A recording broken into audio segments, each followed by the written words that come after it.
बैठिए इसलिए लगाए हैं इसको, कोई झपकी उपकी न लो। टॉपिक लिखे उपवास चिकित्सा।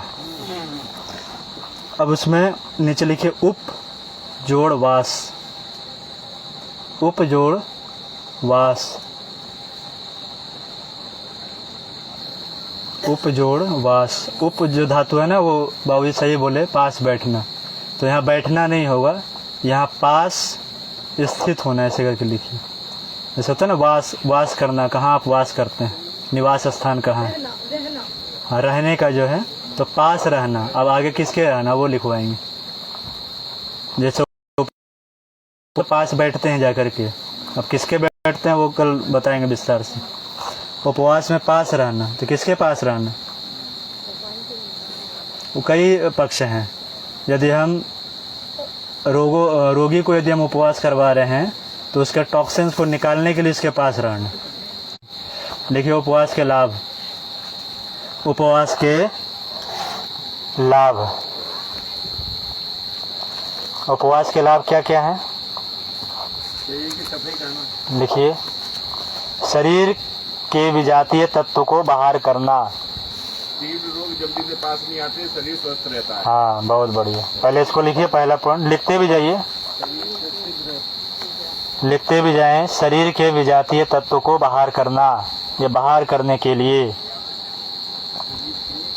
विजातीय तत्वों को बाहर करने के लिए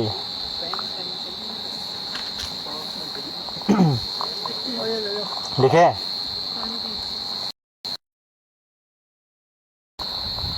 रोग प्रतिरोधक क्षमता बढ़ाने के लिए, रोग प्रतिरोधक क्षमता, इम्यूनिटी पावर बूस्ट करने के लिए, रोग प्रतिरोधक क्षमता बढ़ाने के लिए,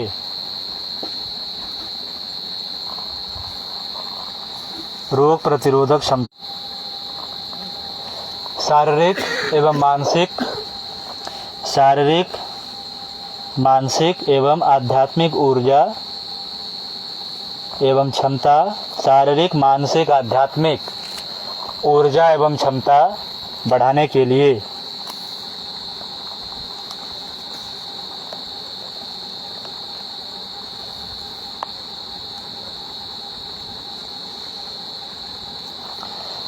और कल जहाँ पर आप लोग लिखे थे आकाश तत्व के लिए कौन कौन सा लिखे थे चिकित्सा, शांति प्राप्त हाँ हाँ, उसमें वहाँ जाकर के ये भी लिख लीजिए उपवास।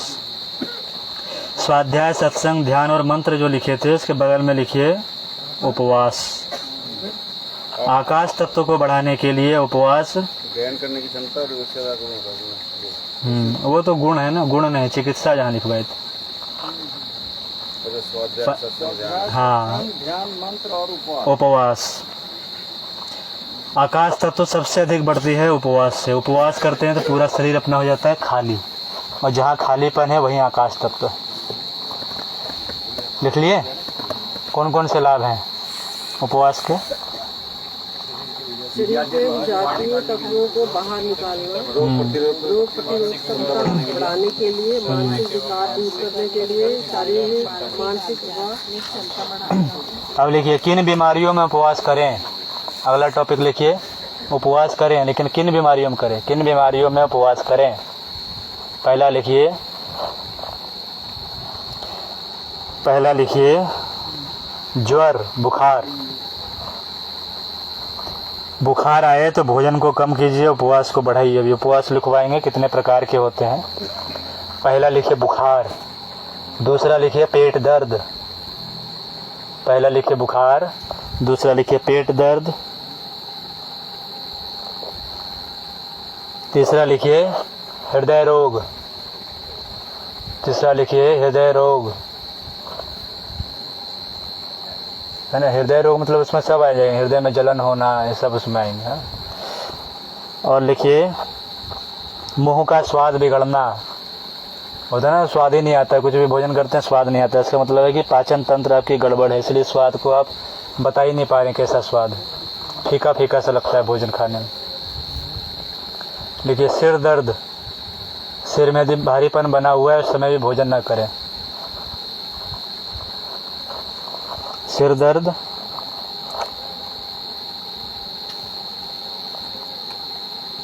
लिखे अनिद्रा, इंसोम्निया, अनिद्रा में भी भोजन को कम किया जाता है। उपवास का मतलब बिल्कुल ही भोजन बंद नहीं करना होता, वो भी लिखवाएंगे कितने तरीके के क्या क्या उपवास। अनिद्रा लिख लिए। अनिद्रा के बाद लिखिए किसी भी प्रकार के मानसिक रोग, किसी भी प्रकार के मानसिक रोग जिसमें घबराहट भी है, चिंता, तनाव, अवसाद, ये सब है इसमें। लिखें पतले 10 दाना, पतले 10 दाना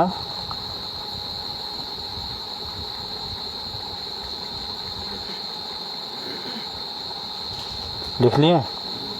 हिचकी आना, हिचकी आती है ना, जो हमेशा जो बोलते पानी पी लो तो हिचकी शांत हो जाएगी। इतने रोग हैं मुख्य रूप से। नहीं, वो अलग चीज़ है।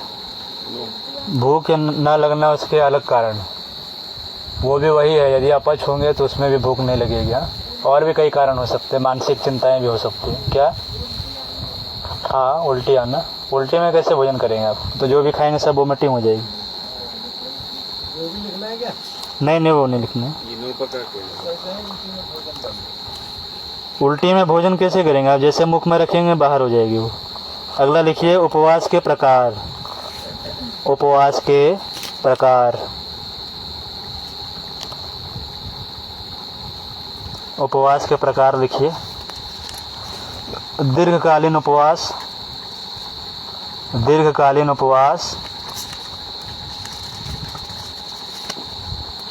लिखें। दीर्घकालीन उपवास,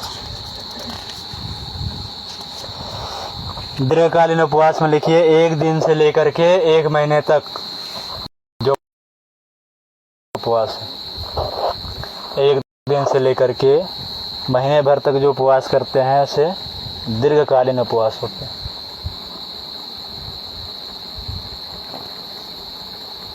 दूसरा लिखिए लघुकालीन उपवास। लघुकालीन, उसमें लिखिए प्रातः एवं सायं, प्रातः एवं सायं या 1 दिन तक निराहार रहना। जैसे एक टाइम भोजन लिए, एक टाइम भोजन नहीं लिए, सुबह में लिए, शाम में नहीं लिए, शाम में लिए, सुबह नहीं लिए, या 1 दिन नहीं लिए, तो वो आपकी काउंटिंग होगी लघुकालीन उपवास में। और दीर्घकालीन वाली जो उपवास है वो 1 दिन के बाद, जैसे 2 दिन है, 4 दिन है, सप्ताह भर है, वो सभी जाएंगे लघुकालीन उपवास में। ठीक है। अब लिखिए उपवास की सावधानियाँ। उपवास में क्या क्या सावधानी बरतनी है? उपवास में कौन कौन सी सावधानियाँ बरतनी है लिखिए।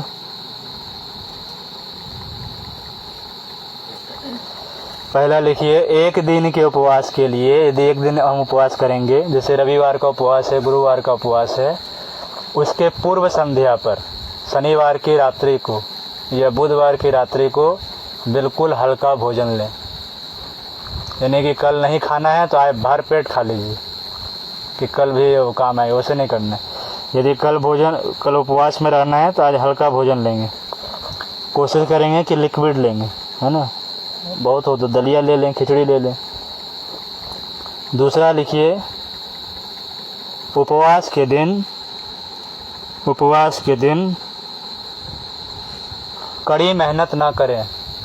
उपवास के दिन कड़ी मेहनत ना करें।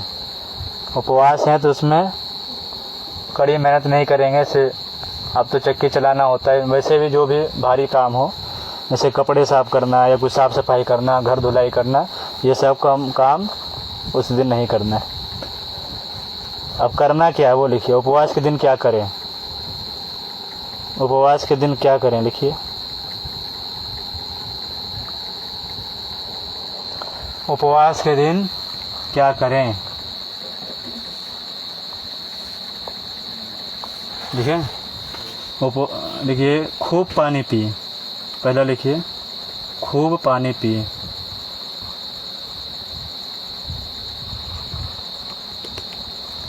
फिर दूसरा नंबर लिखिए भूख लगने पर पानी में नींबू और शहद डालकर पिए। भूख लगने पर पानी में नींबू और शहद डाल करके पिए। तीसरा लिखिए, नींद से बचें, उस दिन सोए नहीं उपवास के दिन। यानी कि उपवास के नाम पर बस घर में बहाने बना दिया तो मेरा फास्टिंग है और सो गए जा करके, वो नहीं करना। सोने में हर 1 घंटे में 1 कैलोरी ऊर्जा खपत हो जाती है। लोग बोलते हैं हम सो रहे हैं ऊर्जा आ रही है, ऊर्जा नहीं आ रही है, वो 1 कैलोरी हर घंटे आपकी ऊर्जा घट रही है। इसलिए केवल ध्यान, योग और प्राणायाम ही ऐसा माध्यम है जिससे हमारी ऊर्जा बढ़ती है। बाकी जितने भी हम काम करते हैं उस समय ऊर्जा घटती है। जैसे बोल रहे हैं तो भी घट रही है, आप बैठे हैं उसमें भी घट रही है, लिख रहे हैं उसमें भी घट रही है। केवल ध्यान प्राणायाम की सबके समय में। तो लिख लिए, पानी भूख लगने पर हो गया। हाँ, अगला लिखिए, नींद से बचें, नींद नहीं लेंगे उस दिन। अगला लिखिए, ईश्वर भक्ति में समय बिताएं, ईश्वर भक्ति में समय बिताइए उस दिन। ईश्वर भक्ति में बचें। अंतिम लिखिए, महापुरुषों द्वारा रचित साहित्यों का अध्ययन करें। गुरुदेव का किताब है, लिखना है। पहला लिखिए, हारिए न हिम्मत। पहला किताब लिखिए, हारिए न हिम्मत। ये किसी भी वर्ग के व्यक्ति पढ़ सकते हैं। छोटी सी पुस्तक है, 30 पेज की, पॉकेट बुक वाली। कोई भी व्यक्ति उसको पढ़िए। कभी भी डिप्रेशन में जाइए, उस किताब को पढ़िए।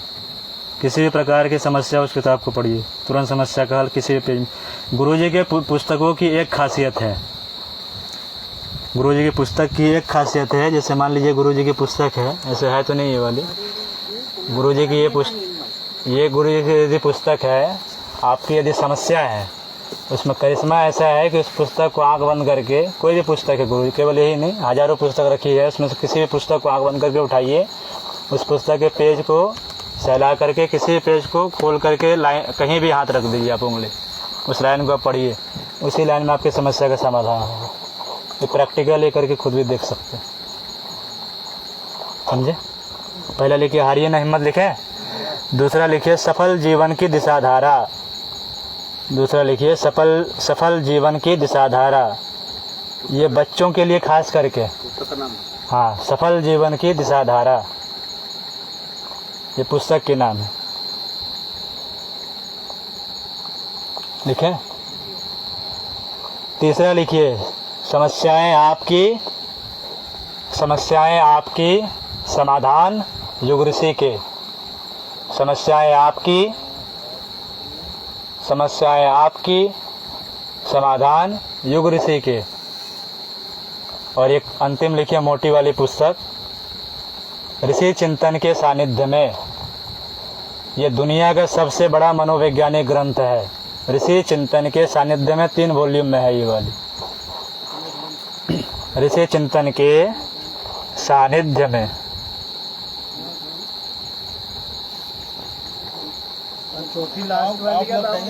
हाँ, हम बता रहे हैं कहाँ मिलेगी, वही बताते हैं।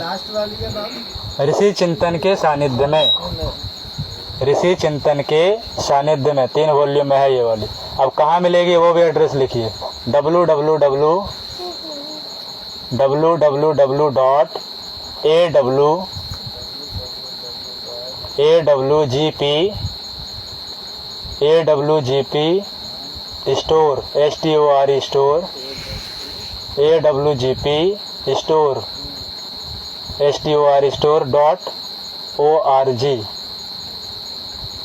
लिखे। एक और वेबसाइट लिखिए उसी के नीचे, .org। ऐसे भी गूगल पर जाकर के लिखेंगे ना AWGP स्टोर, वहाँ भी खुल जाएगी। आप एक और वेबसाइट लिख लीजिए, www.awgp.org। इसमें स्टोर बस हटा दीजिए, gp.org। ये तो हो गया आपका वेबसाइट। इस वेबसाइट पर आप जाइए, ऑनलाइन जो भी सामान मंगाना हो सारा सामान वहाँ अवेलेबल है। वो जो माता जी को बोल रहे थे ना, वो छोटे वाली जगह कुंड के बारे में, वो भी वहाँ पर मिल जाएगी। तो वहाँ सारे सामान अवेलेबल है, स्टोर है, ऑनलाइन जो भी मंगाना हो सेलेक्ट कीजिए। .org organization ORG। अब इसके बारे में और जानकारी यदि चाहिए तो उसका यूट्यूब चैनल भी लिख लीजिए इसी में, बाद में सुविधा हो। उसमें सारे गुरुजी के लेक्चर हैं, माता जी के लेक्चर हैं, सारे शांति कुंज गायत्री परिवार के प्रवचन गतिविधि हर कुछ इसमें अवेलेबल है, उसको उससे भी जुड़ सकते हैं। देखिए यूट्यूब चैनल शांति कुंज SHAN शांति SHANTI KUNJ साथ में KUNJ शांति कुंज SHANTI शांति KUNJ कुंज साथ में शांति कुंज वीडियो भी साथ में लिखिए VIDEO शांति कुंज वीडियो। ये जैसे डालेंगे यूट्यूब चैनल पर वो चैनल खुल जाएगी, सब्सक्राइब कर लीजिए जो है, बाकी आप जानते ही हैं, बेल बटन दबाइए तो उसमें जितने भी अपडेट है सब आते रहेंगे। सुनते हैं ना उसमें?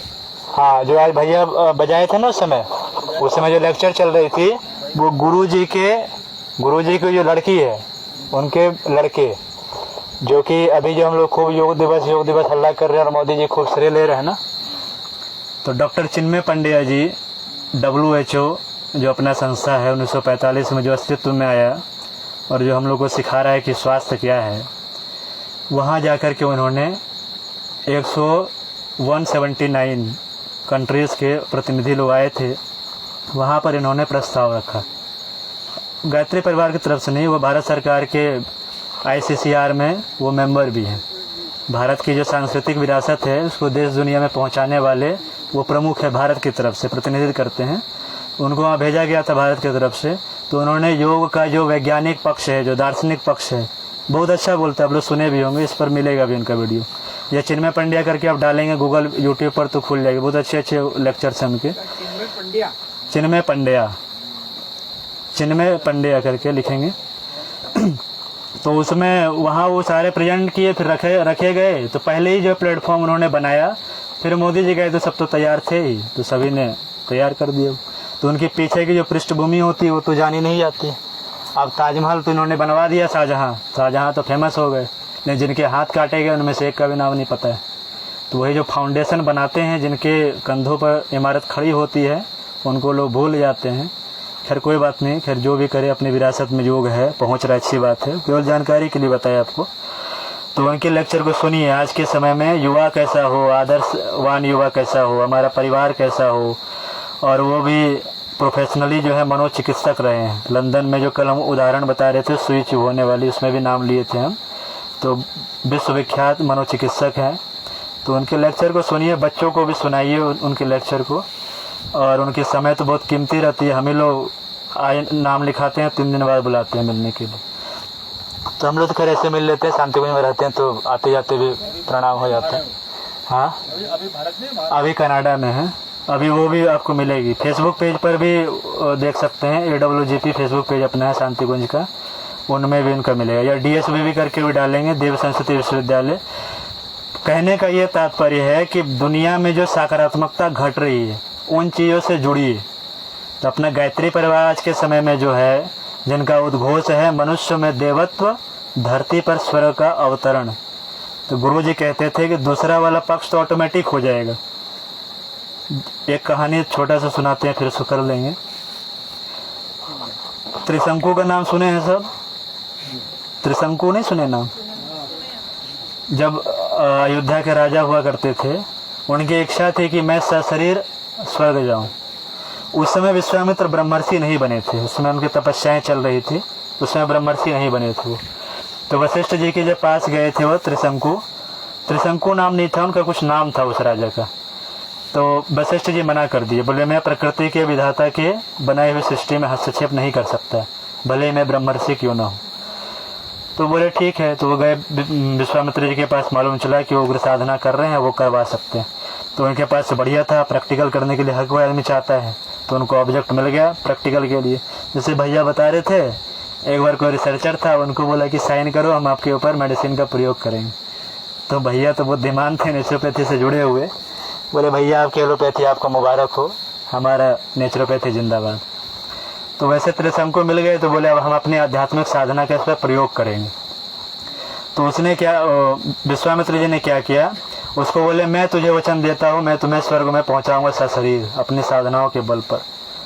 तो वो अब अपना जो मंत्र विद्या था वो शुरू कर दिया विश्वामित्र जी। अब वो तो बड़ा खुश था एकदम कि अब हम सशरीर जाएंगे, चुनौती देंगे ब्रह्मा जी को कि सब मर के जाता हम जीते जी जाएंगे।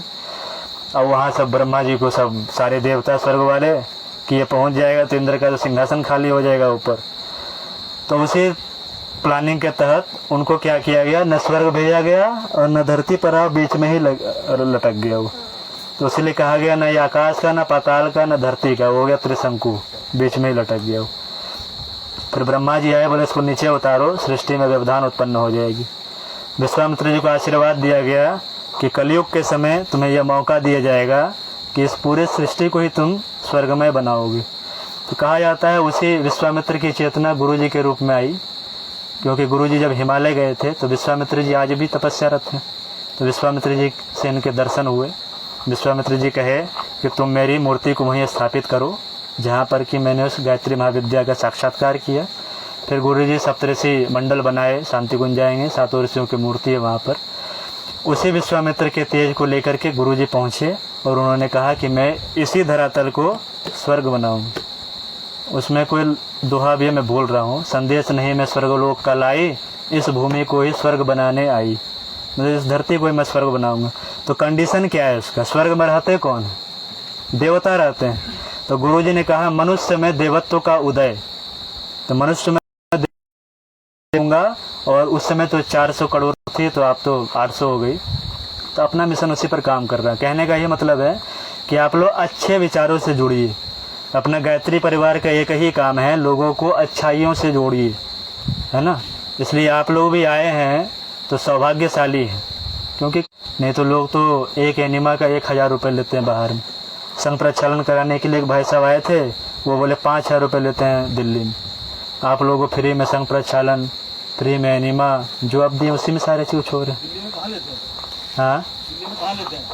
दिल्ली में मोरारजी वाले में, मोरारजी देसाई जो अपना है ना योग संस्थान, सरकारी संस्थान है वो तो। सरकारी सन लेते हैं। उन्हीं के कुछ अध्यापक लोग हैं बाहर में, उनके सेंटर्स हैं, वो बता रहे थे। हाँ वो इतना रेट नहीं होता। हाँ, नहीं वो बता रहे थे, आरएसएस से जुड़े थे, उनके ही उस संस्थान में गया हूँ, वो इतना रेट नहीं होता। उन संस्थान में नहीं लेते, उन संस्थान के जो अध्यापक हैं उनके जो सेंटर्स हैं बाहर, वो लोग ले रहे हैं ना बाहर में। तो दिल्ली में से कई सारे हैं सेंटर्स, बेंगलोर में, खैर जो भी हो बाहर में ले रहे हैं। वही कहने का ये मतलब था, आप लोग सौभाग्यशाली हैं कि ऐसे गुरु सत्ता के दूसरे नक्शन में बैठे हैं, तो उनका काम भी करें। तो गुरु जी का एक ही काम है जो हम लोग कर रहे हैं बैठ करके, अपन अच्छे विचारों को पहुंचाइए और बुराइयों को लोगों से शेयर ना करें, है ना, अच्छे विचारों को करना। तो चलिए आगे लिखें। और इसमें तो जिन जिन बीमारियों के नाम बताए गए हैं ना इसमें, उन बीमारियों में उपवास को जरूर करना है, ठीक है। चलिए और लिखिए, उपवास कितने प्रकार के हैं। उपवास कितने प्रकार के हैं आहार के अनुसार। उपवास कितने प्रकार के हैं आहार के अनुसार। पहला लिखिए रसाहार। उपवास कितने प्रकार के हैं आहार के अनुसार। पहला लिखिए रसाहार। पहला लिखिए रसाहार। रसाहार में कौन कौन सा ले सकते हैं। सबसे पहला कंडीशन ये है कि उस सीजन में जो फल, जो तत्व है, मूल तत्व, वो रस के माध्यम से हमारे शरीर में पहुंच जाते हैं और पेट को ज़्यादा काम भी नहीं करना पड़ता पचाने के लिए। तो रसाहार का सेवन किया करें यदि उपवास करें तो, ठीक है। अगला लिखिए, हाँ बिल्कुल पीजिए लौकी का। वो जो वाल बोला बता रहे थे ना सीने वाले, वो बिल्कुल पीजिए। लौकी सीने के लिए रामबाण है, लौकी का जूस जरूर पिए। आहार, दुग्ध आहार, दूध का भी कल्प किया जाता है ना, लेकिन कंडीशन ये है कि दूध जो हो वो देसी गाय का हो, शुद्ध देसी गाय का दूध हो, तभी दुग्ध आहार करें, मत कीजिए अमूल और पता, है ना। वैसे चीज इन्हें पचाने में ज़्यादा प्रयास ना करना पड़े।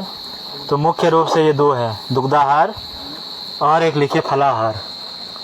एक लिखिए और फलाहार।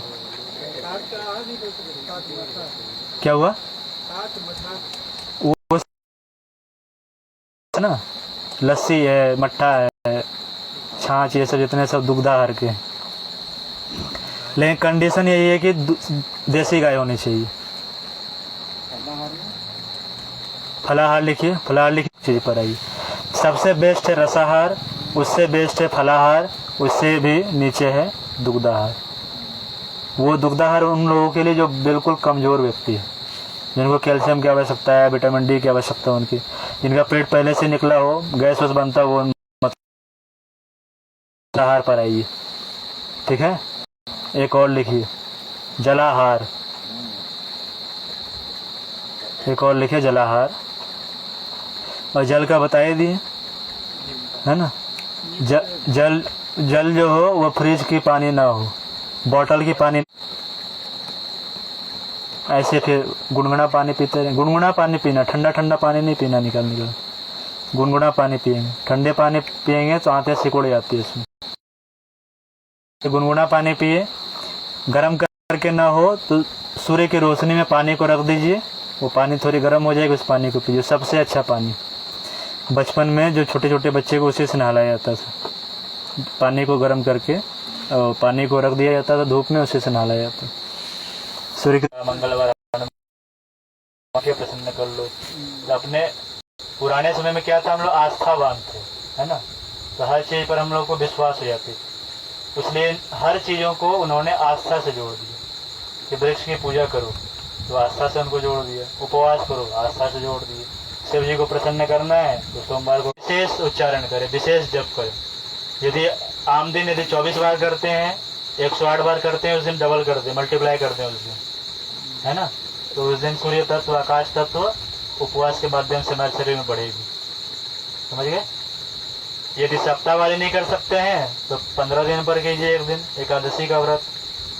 15 दिन पर एक एकादशी है ना, तो एकादशी व्रत कीजिए। एकादशी को जोड़ दिया गया भगवान विष्णु से, जो शिव एकादशी का व्रत करते भगवान शिव के लिए।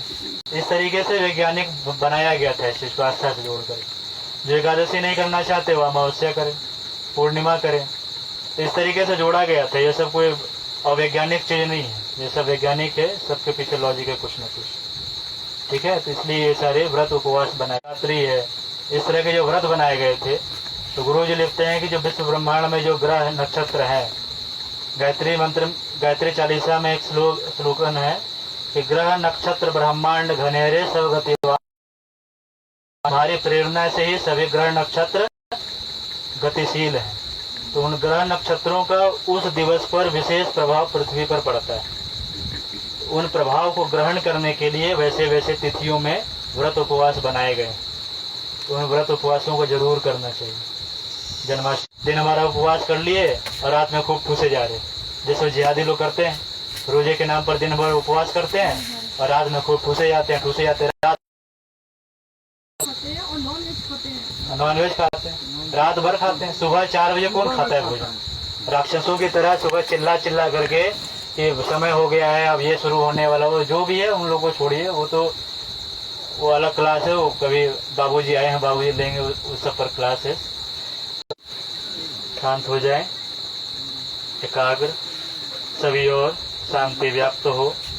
वृक्ष वनस्पति संपूर्ण विश्व ब्रह्मांड प्राणी जगत में शांति व्याप्त हो। ओम द्यौः शांति अंतरिक्षं शांति पृथिवी शांतिराप शांति औषधयः शांति वनस्पतयः शांतिर्विश्वे